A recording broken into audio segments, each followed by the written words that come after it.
Heyo, welcome back to Thoughts and Opinions Are Our Own. I'm Jordan. And I'm Kirk. Kirk, this probably is the most serious pod we've ever done. It's very sad, and just being honest with everyone, I might actually cry during this pod. I might also cry too, Jordan. Yeah. We've always kept our pod real with our listening audience, and we appreciate them to support us and give us the space when we've had some highs and lows in our life. Yep. And this one we're going to dedicate this one to my mother and your grandmother. Yeah. I got a phone call a couple weeks ago from Michigan that said she had died. Yeah. And we have been grieving and mourning, obviously, in our own way, differently. Your experience the last couple of weeks, my experience the last couple of weeks have been quite different. Mm-hmm. And so we're going to share kind of how it's affected you, how it's affected me. Mm-hmm. We both loved her, obviously. And she was 84 years old and was married to my father, your grandfather, for over 60 years. And I can get into that a little bit at the end. So anyhow, it was tough. I had to call you, your sisters. I had to tell, your mom, my wife. Yeah. And it's been quite the emotional up and down roller coaster the last 2 weeks. So why don't you start? Sure. How have you processed it all the last 2 weeks and the funeral and the preparations and all of that? So I was cleaning and I got the phone call, and I knew she hadn't been doing well the last couple of months. I knew she was in a lot of pain. And so one of the very first things I thought was, oh, okay, she's no longer in pain now. And as Christians, we believe she's in heaven. Right. So I knew she was no longer in pain. She's jumping and laughing and actually pain-free for the first time in who knows how many years. Yep.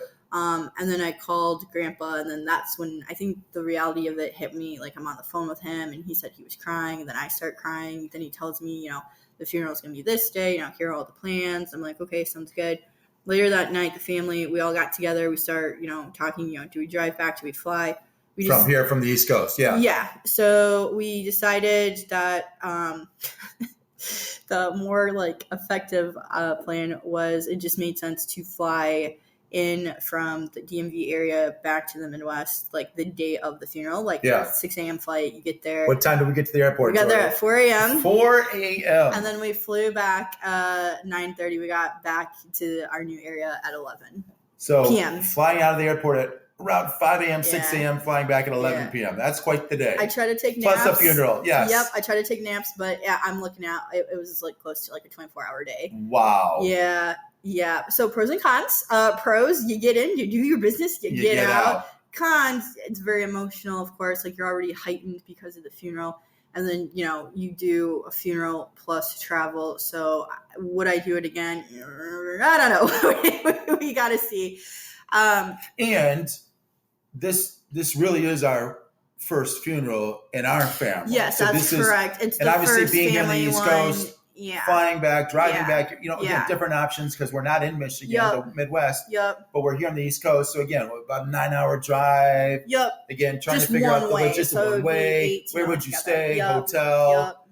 But you fly in, you have to get a rental car and all that. So there really is a lot of decisions that have to be made. Yeah, it was just this was the best option. I mean, it did kind of take an emotional toll, but we bounced back.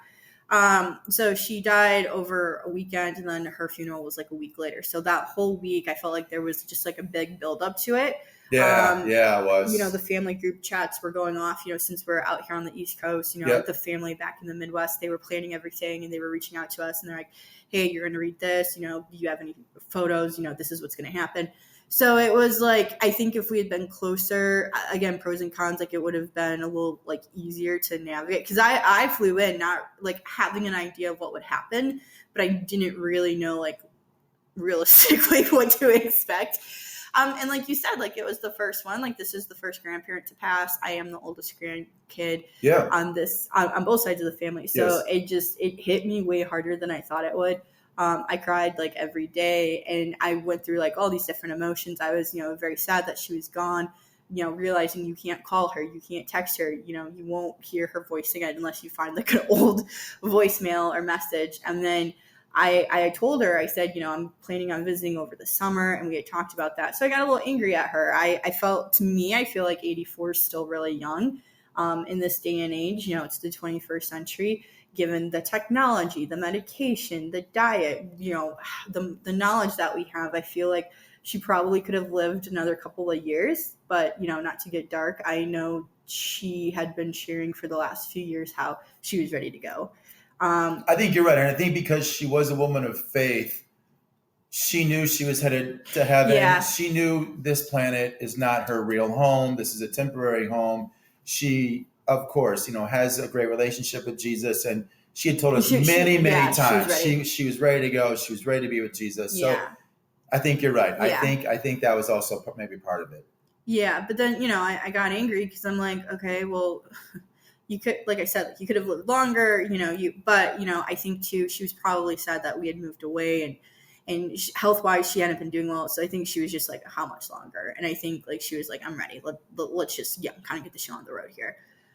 So I'm like, okay. But, this is me in my late 20s and, I have like so many years to live. And I think, different people look at it differently. Some people might be like, yeah, like 84 is a really long time. 60 years, that's a really long time for marriage. I think you're right. And I think sometimes I play this game either with myself or other people. I'm like, you know what? If you would have talked to grandma when she's age 18, 19, 20, and you would have said, her name is Sandra, and somebody said, now, Sandra, you're going to make it to 84. You've got 64 more years left on the planet here. You're going to be married to the same man for over 60 years. Yeah. You're going to have a son. You're going to have a daughter. You're going to have a daughter-in-law. You're going to have a son-in-law. 5 grandkids. You're going to have 5 grandkids, 2 great-grandkids. Yeah. Are you okay with that at age 20? I think she would have said, yes, I'm okay with that. Yeah. And I think too, I'm saying this as like someone single, if someone were to say that to me, like, Jordan, you're going to be married to the same man for 60 years, I'd be like, that's amazing. Like, and I think like that's the goal for everybody, is to be married to hopefully the same person for the same amount of years. She was a woman of faith. She prayed for everyone. She was a great prayer warrior. Yes. And so her funeral was, the way our family portrayed it was her homecoming.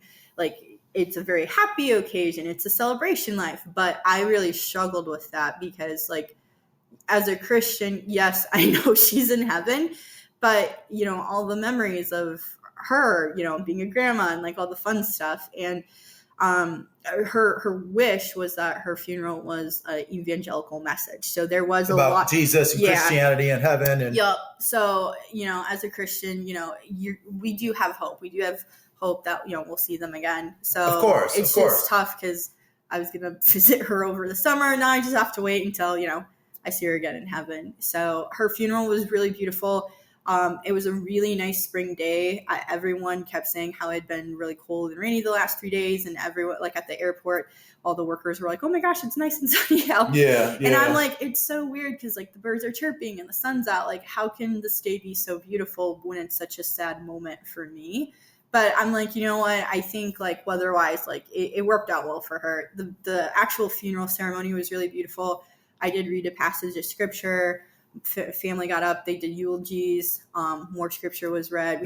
There was a picture, right? The picture that they chose for like her obituary was a photo I had taken of her, I think like 4 or 5 years ago. That was really cool. That was really cool. And then, for the slideshow, all of us were in it, which was really nice. And it's crazy to see like all of the like adventures she went on and like her life journey. And there's a photo of her from, when she's a 6-year-old. There's a photo of her in high school. Then it's her wedding day.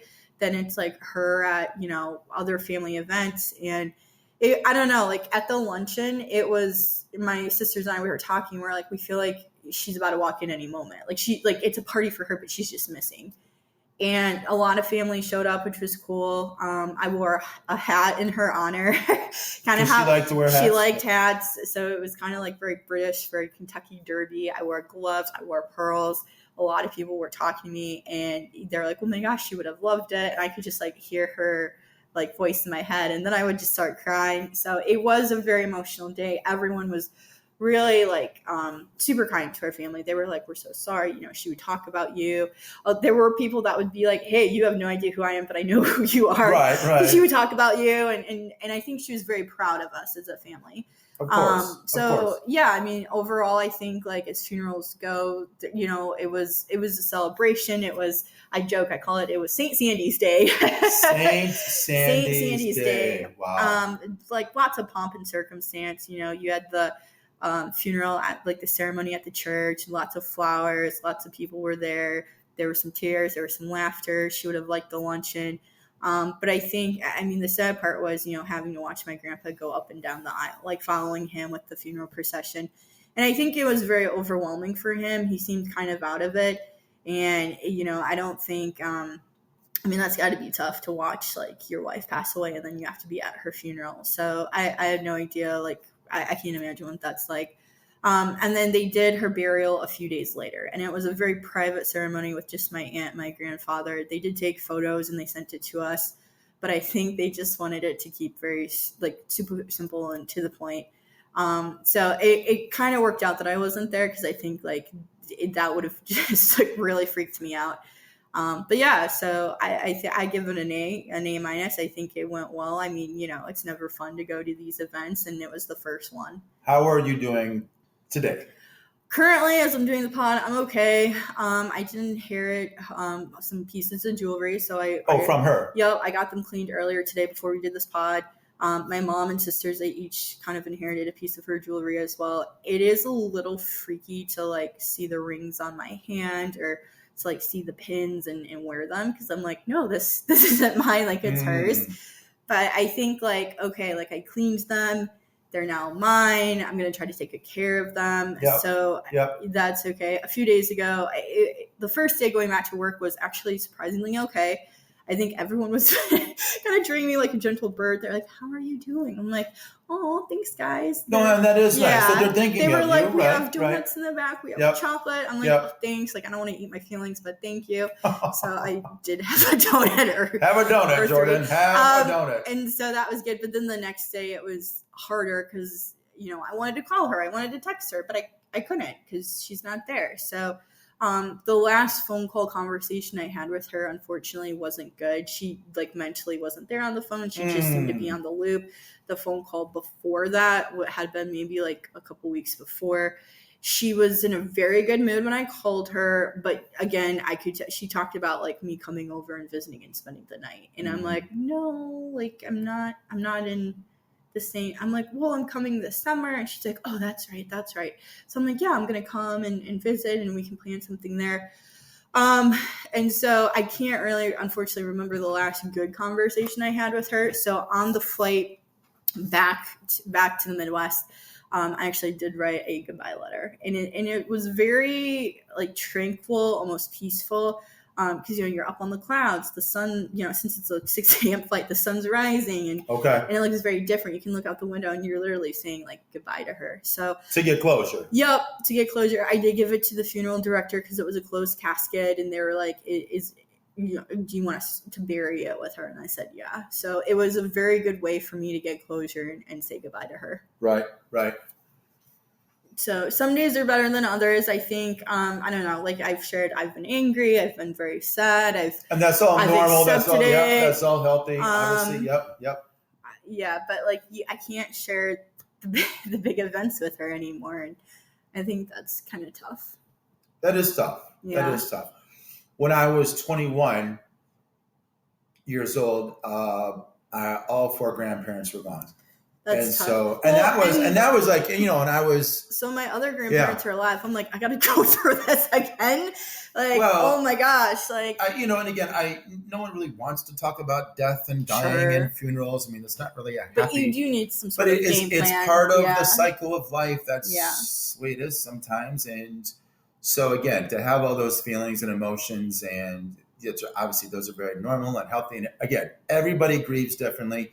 There's no cookie cutter way to do it. Sure. I think here in America, we think, well, we have to do it this way. We have to have a funeral. And although I will say I've noticed within the last 10 or 15 years, some people now are doing more of a like, hey, let's do like a memorial fun, a fun life celebration instead of the very, old school traditional. I think they tried to mix it with her. Like, yes, it's a funeral, but as a Christian, it's a life celebration. And I'm like, yeah, I get that, but like, let me cry. Let me wallow in my pajamas. Let me like eat ice cream for like 3 days with like a messy bun. Okay, I just lost my grandmother, and we were close. And I think the reality of how close I was to her, like I didn't really realize that until like this happened.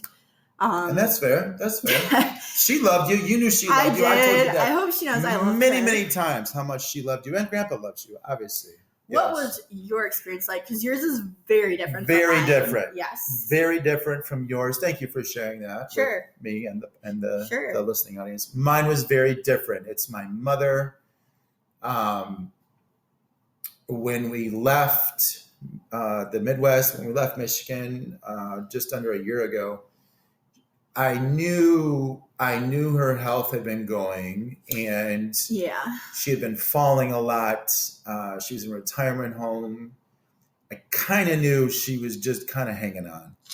So there's no nicer way. I mean, I'm keeping it real. Yeah, just a lot of doctor's appointments and medication and kind of what you had mentioned before. So lots of therapy. I just, and it was tough. Obviously, it's tough to see your mom at that age, at 83, 84. Using the walker and the wheelchair. I mean, of course, it's tough to see someone who used to be so strong and tough and vibrant. And so anyhow, I made peace with her back in, again, last summer when we moved here to the East Coast. I'm like, you know what, if this is the last time, I think I said that to you and your mom and my wife, I said, if that's the last conversation I have with my mom in person here on the planet, I said, I'm okay with that. So I feel like I made peace with her when I left last summer. Yeah. She had called. We had talked on the phone a while when I was here, asked me how I was doing. I remember she said, you sound very happy out there. And I said, I am. And so I'm glad she saw that. I'm really glad she saw me happy here. Yeah. Because I am. And so anyhow, the last conversation I had with her on the phone, it was a really, really good one. And that's good. This is a couple months ago. I think a couple months ago before she died. And I remember I hung up, and she was having a really good day. And I told your mom, I told, my wife, I said, hey, I said, if that was a really good conversation I had with her. And Mom's like, oh, wow. Okay, well, good. Because I know some days were better than others. And some conversations on the phone were better than others. And so I said to her, you know what? If that's the last phone call I have with her, I'm okay with that. I'm okay with it. And Mom's like, yeah, of course. And so that's good, though. She had I'm called. Glad that happened. Yes, I am so glad that happened. And she called about a month ago. And for whatever reason, I didn't pick up. I don't know if I was in the mood to talk. I was busy or what. You know what? No, I had a really good conversation with her like a few weeks ago. So anyhow, I didn't pick up, and that was the last time she called. And so again, I made peace with her, in person last summer. I made peace with her on the phone a couple months ago. So, and this is part of, hey, people are going to go, wait, what? You did what? It's the shock factor. And some people might get it and some people might not get it. I chose not to go to her funeral back in Michigan for a lot of reasons. And when I made that decision, I knew you had to figure that out. Mom had to figure that out. Your two sisters had to figure that out. It was interesting because you all decided to go, and I didn't. I was the only one. I was the only one from the East Coast here in our family now who chose not to go. And you were like, you're her son. Like the rest of us, like yes, of course, she's my mother. Like she's your grandmother. She's obviously the mother-in-law to my wife, and so and I'm like. And it's like, wait, what? And here's what I asked. And I feel like it's okay to ask this. I will support you in your decision to go if you will support me in my decision not to go. Yeah. And again, maybe it's old school, like, no, you have to go. Like, of course you have to go. And that's disrespectful. And you have to be there for your mother. You have to be there in honor of her. And again, I was raised that way. But now in my life, I'm like, again, it's not cookie cutter. I am not a robot. I am not I will process this and mourn and grieve differently than other people. Yeah. And I'm asking that. I'm asking that. So, and I feel like, growing up with my dad and my mom and my sister, sometimes I felt like, between the four of us, it was like they were like three squares and I was the circle. Yeah. Sometimes, know, and maybe again, our listening audience, maybe some of you out there can relate to that. And some people are like, oh, well, you're the black sheep of the family. And I don't really feel like I am, but I think maybe some people are going to say that about me now that I didn't go. But again, you know what? Everybody does it differently. And I feel like nowadays you have to let people figure it out for themselves. Yeah. You have to give them space and time and room. Because it is a serious subject. And you talk to a lot of people about this decision. And I talked to different people. Yeah. Yep. And again, some people got it. Like, hey, man, if this is your choice, you know what? It's not going to look good to some people. They might call you some really bad names, which, by the way, they did. I was called very, very bad, naughty, vulgar names even. And I'm like, which I felt was very... it's very interesting for me, from my perspective, to see like who called you what. I'm like, oh, that person. Yes, okay. And it's like, that was so just not appropriate in my mind. I know everyone's grieving, but I think I also saw people's like true colors too. Of course. Yeah. And again, and I said this. This is like deep therapy. Sorry, everyone. But I said, you put my family and a whole bunch of other people in a room together with my mom's casket right in front of them. Yeah. Like, what do you think is going to happen? Yeah. Do you think there aren't going to be like some flare-ups hairs or some people are going to, I mean, of course there's going to be some comments. Yeah. There might be some triggers. Yeah. And you're like, really? Do I really want to put myself in that kind of situation? And the answer was, no, I don't want to put myself in that situation. And I chose not to. Now, again, you're telling me it was a great funeral. Was it a great funeral because I was not there? Oh, my God. And would it have been better had I been there? And you got to play those scenarios out. Well, maybe it would have been worse for me to be there, quite frankly.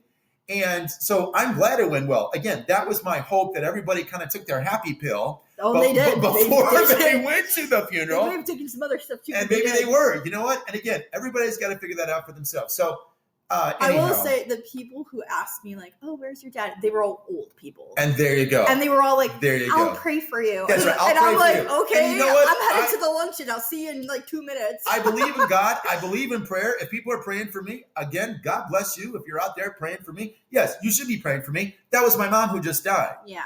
So yes, I hope people are. And I did get a couple of people text me and say, hey, I'm thinking of you. So sorry for your loss, which of course I appreciate, or cards in the mail, whatever. Again, of course. So interesting. Interesting, the people who did not text me and say, I'm like, really? You couldn't spend 9 seconds and text me, hey man, sorry for the loss of your mother? It takes 9 seconds. I will share. There were some people who I thought were going to reach out to me, and I shared with them that she passed, and I never. They never responded. And that's a little odd. Yeah, it was. And then another person in that group that I'm a part of, their dad, his health started declining, and then of course everyone's like, "Oh my gosh, like I hope he's okay. I hope he's okay." So he got some. I'm thinking of you, praying of you. And I'm like, I'm not trying to play the dead person card, but my relative's dead. Your relative is still alive. Like that made no sense to me. And I'm like, oh, okay. And then I go to work, and everyone's like super nice to me. I'm like, okay. So I felt like the world was like really good to me. But then some people maybe, yeah. And they call themselves Christians. And I'm like, well, like, yes, of course. As believers, you would like to think that we're here for each other. We're supposed to support each other in the good times and the bad. And so again, did I expect some other people to maybe text me? Yes. Yeah. Didn't. And then I got a couple surprises. There was one person, and I'm like, really? He just texted me. I haven't talked to him in like almost a year. Yeah. I didn't think we were really that close. He was a coworker. We even kind of got into it one time. And I'm like, but you know what? Somewhere in the Good for him for reaching out for taking 9 seconds, for remembering my number on his whatever. I don't know. However, found my number. Hey man, thinking of you. I saw about your mom. So sorry. And that really meant a lot to me. I'm like, that guy texted me. There was a moment flying back. I'm flying from after, the funeral, I'm on the airplane and, the sun's setting. And I'm looking at the rings I just got from her. And, I think we're all just kind of processing like, okay, you weren't there, it really happened. And I'm like, it happened, it is what it is. The world keeps spinning. And life goes on. Of course it does. And I had this thought, I'm like, you've already done this, like mentally, like you're already ahead of this process. Thank you. Like you did this like a year ago when you said goodbye. When I said goodbye to her, yes. And thank you for noticing. Yeah. And I'm like, oh, like it hit me. Like I'm looking outside the window, I'm looking at her rings. I'm like, oh, right. You're ahead of me. Thank you. And I'm like, oh, like it was sad for you. You are grieving your own way. The healthy thing for you was not to go. The healthy thing for me was to go. And I have to respect your decision, just like I have to respect mine. And whether people get it or not, I'm not going to like overanalyze it and explain it. It already happened. Like you've already said goodbye. I said goodbye to her. And I'm like, oh, so in that moment, like I'm like, oh, that does make sense. Thank you. Thank you for saying that. Real briefly before we go, I'd like to just kind of give a 3-4 minute, sure. Call it a eulogy or whatever. She was 84 years old. She lived most of her life in the state of Michigan. She lived a little bit in Illinois, a little bit in Minnesota, and then she and my dad, once they retired, they had a place down in Florida that they would go to in the wintertime. Which I want to share real quick. She was like my first airplane visit. To Florida, yes. To Florida. Yes. So it was extra special. They saved all their miles. They flew me down for like a week. Yep. First time I'd ever been on a flight. First time I'd ever been in Florida. And I saw a whole new side to both of them. They seemed in Florida. Yes. They seemed younger. They seemed happier, totally relaxed. And I was like, wow, this is really cool. I wish they were like this all the time. And I have very happy memories of Florida. And so do I. And when I think of Florida, I do think of them. She and I had, okay, so anyhow, yeah, I'll get that in a second. So she lived in a few different places, mostly Michigan though. She was an educator. Education was very important to her. Yeah. Teaching, she taught a lot, high school, college. She was a college professor. She was very intellectually, she was smart. She, again, had a strong faith. She could be tough. Yeah, she could. But she could also be, the way she would dress. Oh, yeah. She had it was like a royalty, there was a very glamorous. She loved Macy's and yes, she liked to dress up. She liked to, yes. With the bracelets, she liked to entertain. She felt like the houses that we had growing up, that like God gave her those houses. They were beautiful. And it wasn't just for my family. We were supposed to entertain people and socialize with them, whether people in the church or people outside the church or neighbors. So she was very, very social. She liked to share our house a lot with a lot of people. And quite frankly, sometimes I was okay with that and sometimes I wasn't. Sometimes I thought, really, we got to have another person come on over, or but that was just my take on it. I think I would be weirded out if like someone like spent the night for like a week. Yeah, and you're like, and keeping it real again, some of them, mostly men, would call her mom sometimes, which I just thought, no, she's not your mom, she's my mom. Yeah. That is and weird. So whether they just didn't have a good relationship with their own biological mother. Anyhow, so. I felt like she would make you like the most important person in the world. Like she was the life of the party. Oh, she could. And one-on-one. She was very amazing. Good one-on-one, yeah. Yes. So anyhow, she, again, education was big with her. Faith was big with her. Yeah. Sharing that house. She loved music. She loved to laugh. She's very loud and bright. She could be. Yeah. She could be. And so, anyhow. But you're right. She could be tough, though. She could be tough. She could be tough Sandy sometimes. Yep. So, anyhow, that's kind of a brief 2-minute, 3-minute, eulogy of her. And now she's up in heaven. I really believe that. And I will see her again. Yeah. I love you, Grandma. I love you, Mom. Rock and roll.